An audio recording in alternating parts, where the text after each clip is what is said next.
Thanks for having me. I've been fitted with this microphone, which they tell me is a microphone, but we were chatting and saying, I think it's like an explosive device. And if you go over your time, like your whole head explodes, so watch out in the front row. Let me dive straight in. There's a shop in York. I don't know if anyone's from there, but this shop in York sells some very, very curious things. The shop's called Pandora's Box. It's on the high street, and if you visit there today, you can buy animal skulls or antique asylum records or pickled cow babies. Woo, who likes pickled cow? No. Maybe, for Christmas coming up, you might want to buy a present for your loved one. They sell, let me see, that's it. They sell skulls, they sell, see this here? This is a embalmer's clamp from a mortuary college that's been used to style the hair of the deceased. There's all sorts of stuff in this shop that maybe you'd be surprised at if you went in, especially when this is like a normal high street. It's opposite an estate agent's. It's just down the road from a knitting shop. When I went there, though, I wasn't there because I was interested in these objects in particular. I went there to see Charles Manson's hair. If you're familiar with Charles Manson, you might remember him. There he is. Oh, hang on. Let's go back a bit. Charles Manson, he has very nice hair, as you can see. And I went to see about him because they sell strands of his hair for £40. And if you want to, you can have a strand of his hair, you can put it in a little vial, a little glass bottle that you can wear it around your neck if you want to.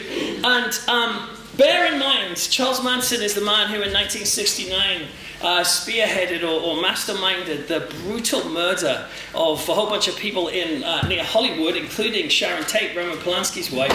A grim detail about that: they stabbed her 16 times. She was pregnant, and then one of Manson's followers used her blood to daub the word pig on the wall. And if you want to, you can wear the mastermind's hair around your neck if you'd like it. Now, some of you might be finding this a bit strange or a little bit unusual. They sell other serial killers' hair too. This guy is called Arthur Shawcross. He is a pretty grim sex killer. He's killed little children. He's dead now. He's been executed. He killed children and grown-ups and mutilated them. It's a hideous, hideous case. He tore out hair from his arm and gets sent over, and they also sell that too, if you prefer to get his. The reason I went there was not because I'm particularly a fan of serial killers. I've got to be honest with you. I know some people are, and that's cool. I understand, and we're going to get into that. I'm not a big fan of serial killers. Like the idea of, killing people, murdering them and stuff. Call me old-fashioned. I'm not really into that in terms of a bit boring. However, I went there because I am fascinated by the macabre, and I'm fascinated by people who are fascinated by the macabre. And so for a new book, I normally write fiction, but when I didn't think I was going to get any fiction publishing deals, I came up with a proposal for non-fiction as a backup, and thankfully they all came through. So the non-fiction book is this, The Frighteners: Why We Love Monsters, Ghosts, Death and Gore. That's coming out next year. And I went because I've been on a quest trying to understand why people are drawn to the morbid and macabre, as I am and as I have been. And this book wanted to explore particularly the world of murderabilia. That's what it's called, by the way, murderabilia, a little catchy phrase. It's across the world, it's not just in York.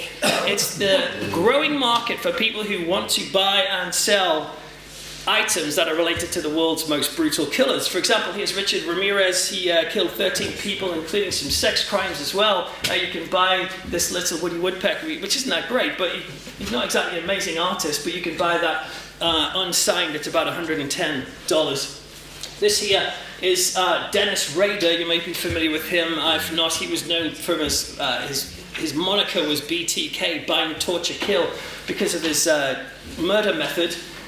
Check this out. You can buy a rock from the front of his house for $60, or a little piece of wood if you'd like to have that in your house. This is Ted Bundy, the infamous killer, and he killed about 30 people.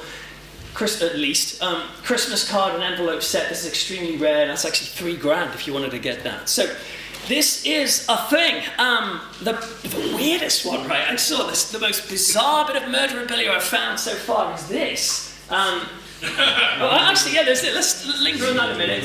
Paintings by serial killers are big business. This is John Wayne Gacy, who murdered a bunch of men in the 70s and 80s, I think it was, and he used to dress up as clowns for kids' parties, and that's a self-portrait, and that is going for $6,500. Some of his artwork goes for about $12K.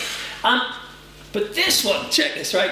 Charles Manson's unfinished burrito from a prison visit. For $950, you could have that and maybe eat the rest if you were that hungry, but I presume the people who buy this want to keep it. To try and get a handle on this interesting and quite unusual industry, I spoke to one of its leading lights. This man is called Eric Holler, and he is behind a company called Serial Killers Inc., and he's one of the sort of leading lights and sort of spearheaded this in the 90s when some serial killers approached him and said, would you like to be my art dealer? And he was like, of course, and started to sell the stuff and found that people were buying.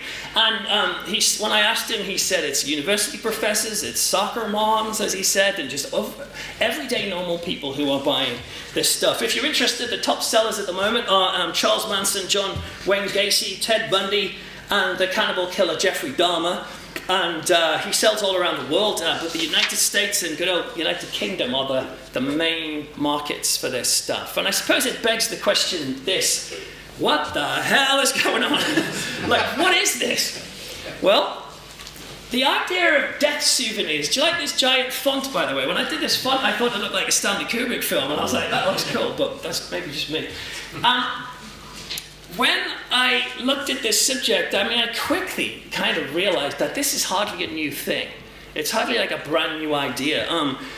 The idea of paying money for something related to death is not a modern idea. It's been with us, perhaps even back centuries and centuries, but even as old as death itself, people have craved objects that are tinged with the hint of death. One of the most clear examples is religious relics. Perhaps, let's see, here's the hand of a 16th century Jesuit missionary, and people sort of venerate that. There's all sorts of religious relics that are collected. The finger of St. Pancras, a rib of St. Cassian, the jawbone of St. Susanna. These are objects that for some reason the religious and pious would say they have some sort of powerful essence to them, and we want to hold on to them. My favorite example of religious relics comes from Bishop Hugh of Lincoln. And in 1191, the monks of Normandy Abbey came and showed him around, and they showed him what they reputed to be the arm of Mary Magdalene. And he checked this out, and he was like, man, I want to get this. It's almost like Pokemon, try and collect them. And it's like, right, okay, I want to get a bit of this arm. And so in front of the monks, he whips out this knife and starts to try and cut a bit of this arm off so he could take it home. And when his knife was too blunt, it said that he lifted up the arm and started to bite chunks out of it. Gotta catch them all, I guess. So it's a thing that has been going on with humans for quite a long time. This is a lady called Elizabeth Broading, and when she was burned at the stake for murder in 1776, people would come and they would scoop up her ashes to try and keep as a keepsake, as a souvenir. Later in the 19th century, one of the most famous criminals and criminal cases that really popularized the idea of this sort of thing was William Corder. He shot his lover to death, and people absolutely loved this guy. They would do puppet shows about him, and plays, and theatre productions, and songs based on his murder. People flocked to see this. You see, this is a piece of his scalp, and this was shown on display for a while after he died, and now it's currently in Bury St Edmunds. So this is not a new thing. Some people will look at this and go, oh my goodness, this is an example of modern depravity. No, it's not, right? It's, for some reason, us human beings, some of us at least, have been into this. And is it about holding on to history? I think this is the first time I ever noticed this type of thing, is when I was a teenager and I was watching BBC News, and it was this. I remember seeing this. They were selling T-shirts when they were executing Ted Bundy. Burn, Bundy, burn. These T-shirts were bought by people who were there to celebrate his death, and you can quite understand why they would. Some victims' family to be there. They bought those too. I have tried to track down one of these t-shirts, not because I want to wear it. I just wanted to know if they were in existence. You can't find them anywhere. Even Eric Holler, who I mentioned earlier, he lives about 20 miles from the actual prison where he was executed. He's never seen them come up in the market, which implies that even for the victims' families, they will see these objects as something to hold on to. Who knows, maybe they took them straight home to burn. But I'd rather suspect some of them have still got them in their attic somewhere, because there is something about these objects they want to hold on, because maybe it holds on and memorializes and remembers history. Maybe that's what it is, holding on to history. That's the frequent response you get when you ask collectors why you do it. It's like they're trying to be kind of historians, and to be fair, we do this in mainstream like history and education and things. I mean, here in the National Museum of Health and Medicine in Washington, they've got Lincoln's like skull fragment after he was assassinated. They've got the probe that got the bullet out, and they keep it in this nice sort of glass box for all people to go and watch, and they'll say it's educational, and no one's sort of accusing those guys of being like sweaty degenerates, you know, sitting in the corner. I like it when people die. So it's very easy to find it disgraceful and disgusting at first, but if you think about it, you know, we do this as a culture. But holding on to history is not the only reason why we do it. Sometimes it's about shock. This is me with the owners of Pandora's box, and that's Pandora, the little girl, their daughter, who the place is named after. This is Heather and Greg. Heather and Greg, when I was chatting to them about this collecting, Greg, by the way, I thought he looked a little bit like Peter Sutcliffe, the Yorkshire Ripper. And normally you'd never say that to somebody, right? But in this context, I went, you look like Peter Sutcliffe, the Yorkshire Ripper. And he said, weirdly, my dad was a suspect in that case. And I said, like, is that where you got your interest from? And he says, yes, that is. And I said, what happens if it had been turned out that your dad had done that? Would you be interested in this stuff anymore? And he says, I don't think so. So there's a distance. You need a distance to try and handle this stuff. But anyway, I was speaking to them about why they do this, and they told me that it's not, and Heather particularly said, it's not just about history. It is also about shock. It's also about being the type of person who actually likes to challenge other people. I've got a quotation here from Heather. She said, it starts as a kid when you go home with crazy coloured hair, and then just shocking people ends up being what you do for the rest of your life. And I wonder if maybe some of us here, I mean, I'm a little bit like this, there is something enjoyable about kind of challenging people. And what do you do if you have this kind of rebellious, challenging part of your psyche, while simultaneously having the really uncool desire to collect stuff, right? You know, do you collect Beanie Babies? Do you collect antique spoons? Or do you collect serial killer hair or something else? So you can collect but also shock at the same time. But what's really interesting about these things is that for some people, I'll get on that in a sec, for some people, they collect this stuff because they believe these objects have supernatural, paranormal power. There's a really interesting study done in 2001 by Newman, Dajnadruk, and Bloom, and they talked about something called celebrity contagion. That objects, particularly if they're owned by celebrities, can be contagious with the kind of essence of that celebrity. Here's a classic example. Unbelievable. See what they did there? Justin Bieber's milk glass on eBay. Bids have reached a staggering 66,000. Because for some reason they feel that if you have his glass and you take it home, his essence is kind of transformed into the object itself. I have stuff in my house, you know, that I've bought, not Justin Bieber necessarily, but I've got really nerdy things that I've bought, autographs, all these sorts of things, because in some ways I feel like it's magical thinking. It's just a glass, but sometimes we feel that there is something of the person in it. It's one of the reasons why people are so put off by murderabilia, myself included. I find it a bit bizarre too. If I said today, right, if I was standing here, and I said, hey everybody, I've got Elvis Presley's hat that he wore in this film. Who wants to wear it for 5 minutes? You know, in fact, I'll ask you that, right? Just put your hands up. If I had Elvis Presley's hat and I said, do you want to have a go with it for 5 minutes? Just put your hand up if you do it. How much? Okay, yeah, I put out, I'll do all that stuff. But equally, I was chatting to Stephen about this earlier, so let's put that in. What happens if I said I had What happens if I said I had Fred West's cardigan? And don't feel embarrassed if your answer is yes, by the way, I don't want to influence, but who would wear that for 5 minutes? Yeah? So, it's getting cold. Yeah, it depends how cold it is. But I mean, you saw the difference. A few of us said yes, but most of us wouldn't. And you know what? I wouldn't. And I don't know why. Because I don't think it's going to turn me into some murderer, but the association. So we see this kind of paranormal thinking when it comes to these objects. It's a little bit, that looks like Tess Daly serving garlic bread to a vampire.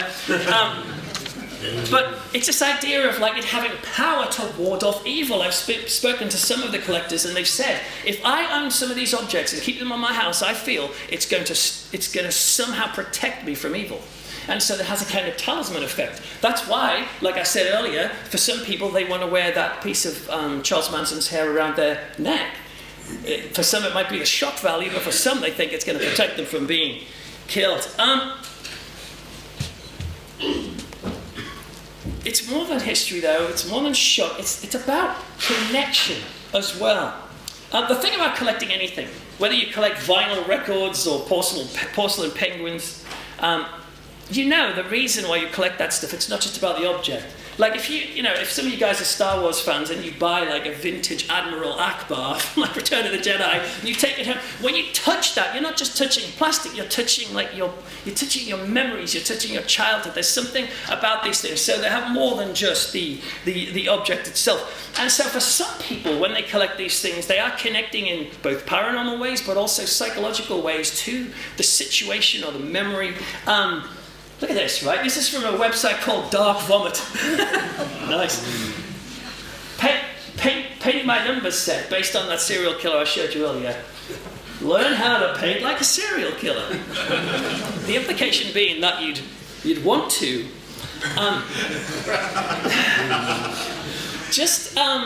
maybe you would.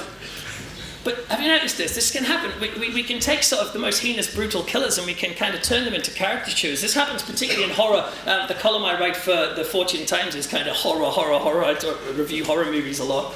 Kind of weird, like a vicar who really likes horror movies. But even in horror movies, you'll find like the famous, Michael Myers or Jason Voorhees or Freddy Krueger.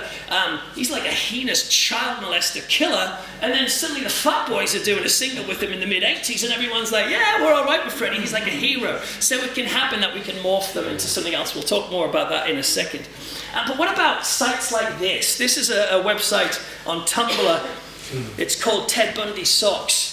And it says at the top, everything Ted Bundy related. That's what this site's about. And while I despise what he did and feel utmost sympathy for his victims, I think he was a physically beautiful man, and this blog will chronicle his life and my affection for him. Oh dear. Feel free to message me, fellow Ted heads, he says. So can you see that there is more than just shut, there is kind of a connection. Now for some people, it actually might be a feeling that this person is kind of an outsider and maybe they feel similar to that, or, well, we'll go into some of that in a sec. But you can get t-shirts now, forget Burn Bundy Burn, you can't find them anymore, but you can get t-shirts that say Ted Bundy for President. And they're continuing to be sold now. Hey, Ted Bundy even features in Notorious Killer's Top Trumps, which you can get for $7.90 on Amazon Prime as well. Remember, and he would probably be a very valued card with like 30 kills under his belt. He would probably be a good card to have in your hand. I suppose. Why would someone have affection for these people? Well, I suppose one of the reasons would be that some serial killers aren't naturally charismatic. They are naturally persuasive and hypnotic even. It's one of the reasons they're so good at luring people into their cars, because people can kind of feel an attraction to them or a fascination, which can get a bit confusing, but it's a fascination nonetheless. And it can lead to romance. Now, ladies and gentlemen, watch yourself because you're going to see some top specimens here. Right? Get in there. Whoa, check these guys out. Now this is John Wayne Gacy and Ed Gein. Ed Gein's famous for sort of inspiring like a whole like slew of horror franchises, Texas Chainsaw Massacre, Psycho, many more. And just looking at these guys, you wouldn't necessarily go, wow, I bet you they're fighting off the girls. But when they were convicted, they were.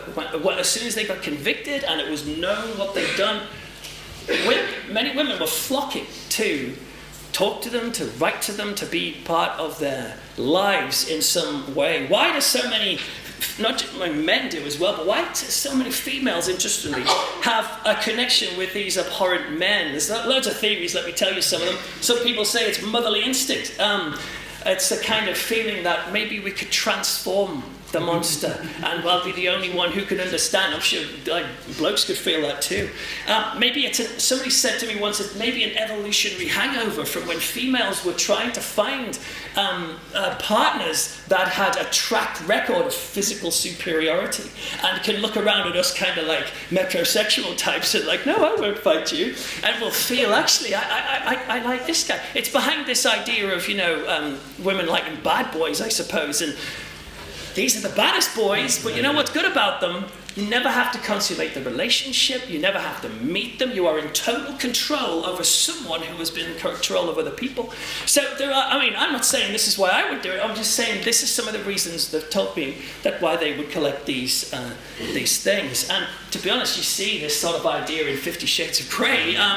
This sense of, there's a person here who everyone else might think is awful and shocking, but I want to understand them and help them, but also to get a taste of their darkness as well, because in that darkness there is thrill. So you can understand, I think, even though it can go to extremes.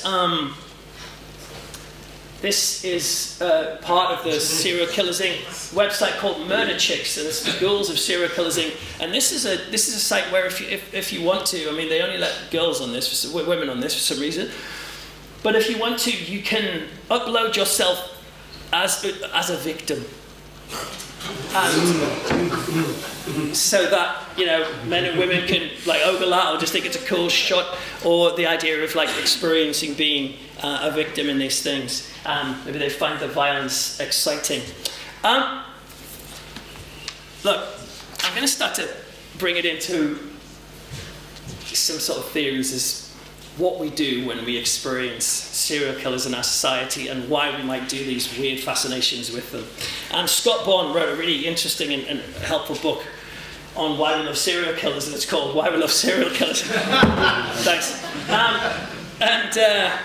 For him, I talked to him and I interviewed him, and he told me that, this is interesting, he said, serial killers are necessary to society. And I'm like, huh?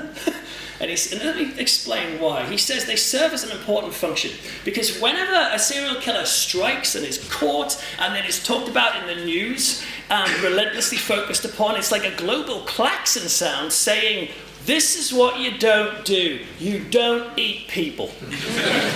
Now, for us, you'd think we knew that already, but he was arguing in a world of disparate opinion, and so many of us have different opinions on morality, and we're not willing to say to another person, I think that's wrong, or whatever. It's kind of refreshing for a society to suddenly go, you know what, I agree on that, that is wrong, or I don't think that should happen. So it can have an interesting effect that it can bring societies or groups together in a sort of collective shock of what happens, but it also brings us together because of fear.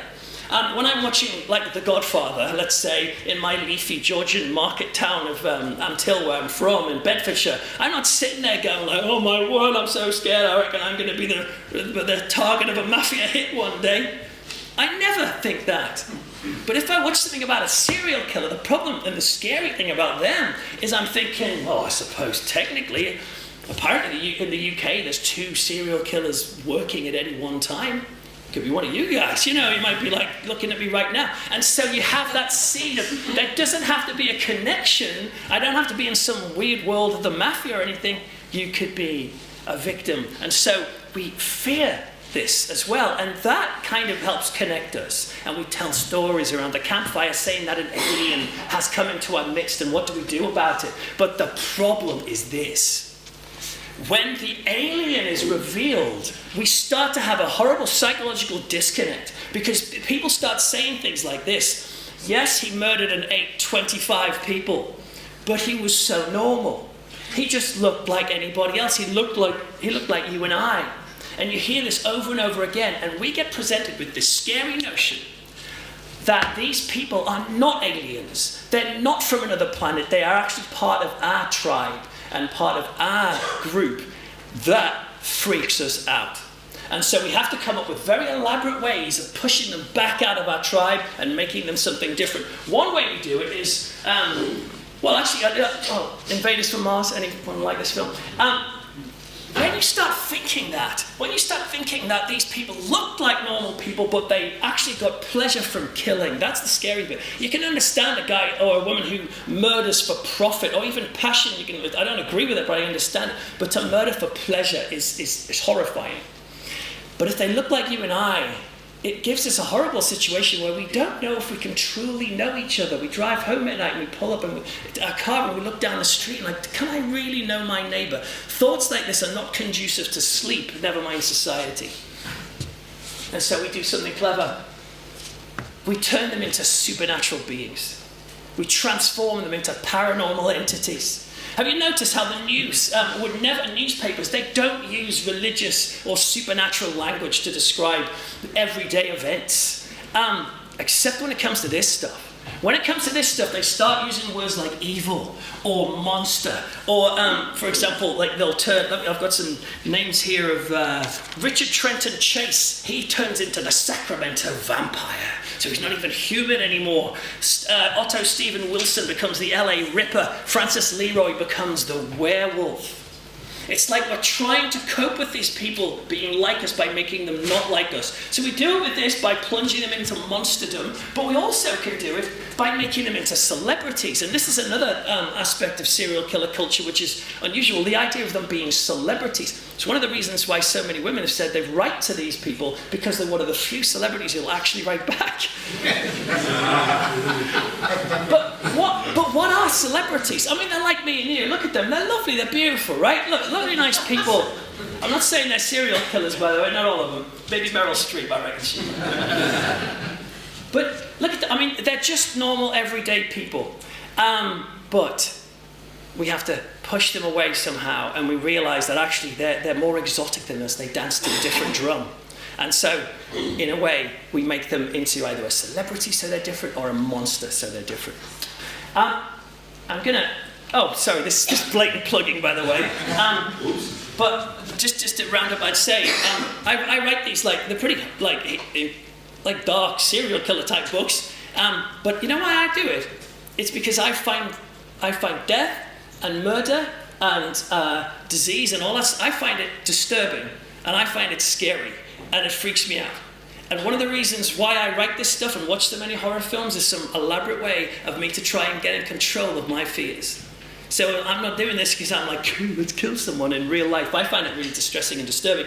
So I make up stuff as a way of dealing with it. I think for some of the collectors of this stuff, they had similar motivations.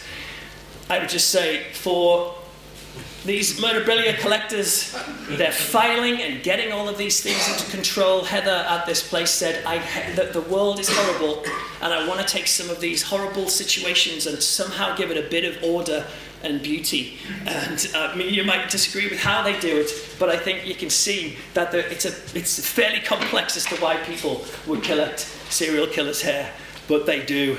It's a thing, and I figured that felt pretty anomalous to me, so I thought I'd share that with you today. Thanks for listening.